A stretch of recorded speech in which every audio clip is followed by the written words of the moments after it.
before we get different opinions. Okay? So, a tattoo is a mark made by inserting indelible ink into the dermis layer, that means it passes the epidermis, inner the dermis, layer of the skin to change the pigment for decorative and other reasons. Tattoos on humans are a type of decorative body modification. Various cultures of tattoos and traditions dating as far back as over 3000 BC in Asia, Africa, Middle East, etc. So you can see a few pictures here from ancient to modern.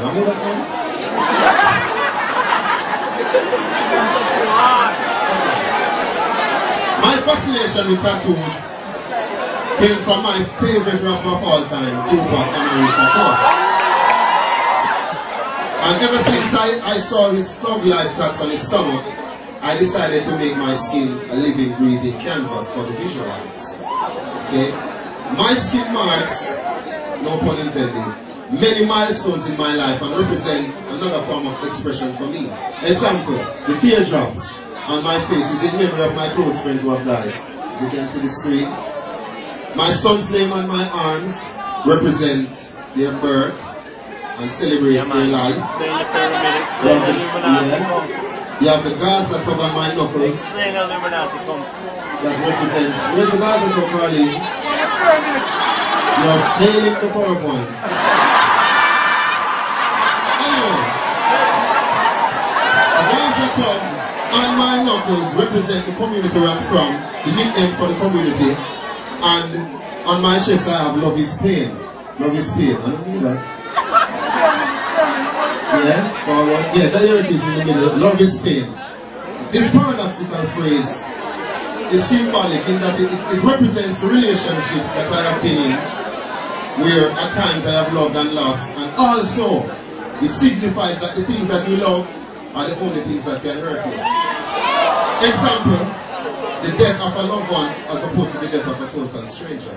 So love is pain, and for me, tattoos, although they are on the exterior, they really tell a different story, and they tell a lot about my interior. And I'm not just for show, but rather, as the PowerPoint shows, can serve as a history book of my life. Oh, really? Yeah. Moving on to, alright, this is where it gets interesting now. Until the color, and somebody have to answer this question. I'm going to point at someone and they have to give me a specific answer. Okay? Until, listen carefully, until the color of a man's skin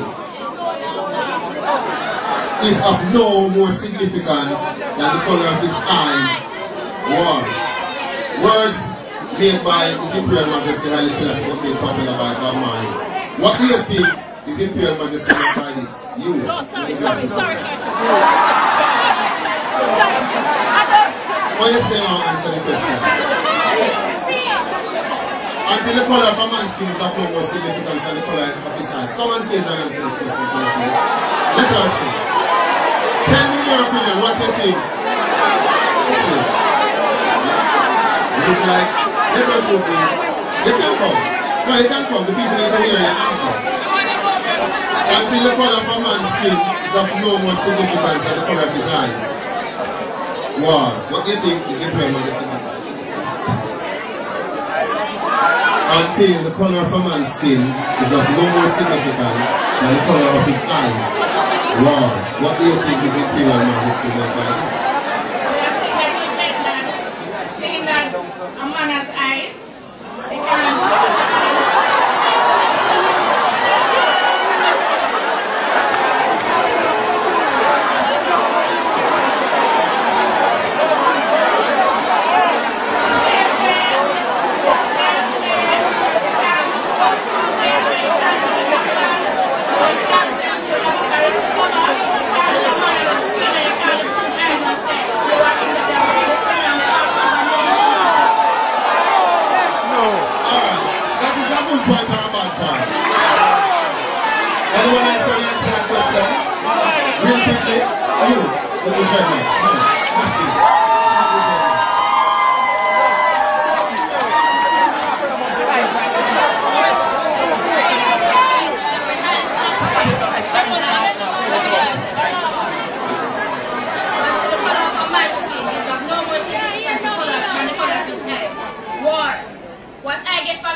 your racial disparities and the different segregations within race, what you are physically should not matter. It should not speak to your intellect.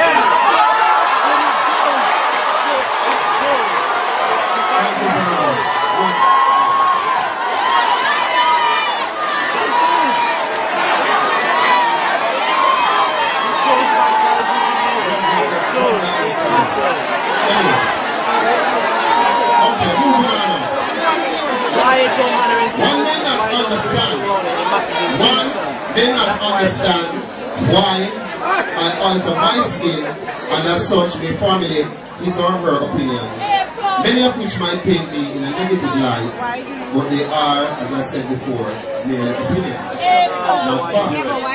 Scientific fact. Less than 4% of DNA determines our race and skin color. Less than 4% of DNA, according to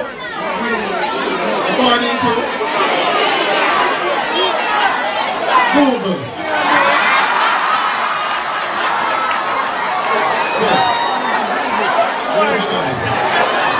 Many people, seriously now, many people talk about Darbyism, black pride, etc. I have no problem with black pride, and I can assure you that my skin alteration has nothing to do with self-hate or opposition to blackness and Darbyism.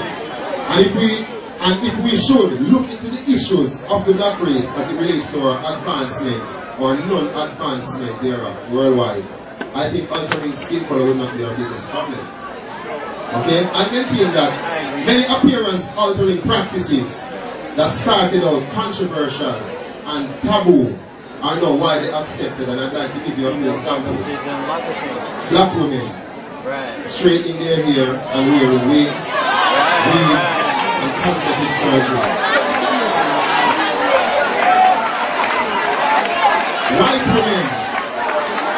White women, lip and butt injections and implants and cosmetic surgery to narrow the cheekbones or to flat their nose.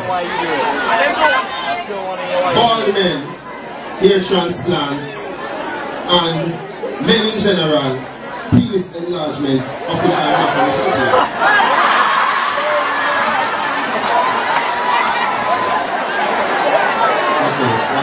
Forgive me, because these notes are really scattered all over the place. Did you know that when a male, this is fact, when a male in the 17th century wore earrings, that meant you were a pirate. When a male wore earrings in the 1950s, it meant you were a homosexual. Right. Now, when a male wears an earring, it's frustrating. You know what I mean? So from controversial and taboo to gaining widespread acceptance. You know what I mean? So, with that being said, I further maintain that bleaching today doesn't mean the same as bleaching 25 years ago. Today, listen it. This is opinionated. This is my opinion. So when the lecture finishes, you can ask a few questions as to why I own and what I do.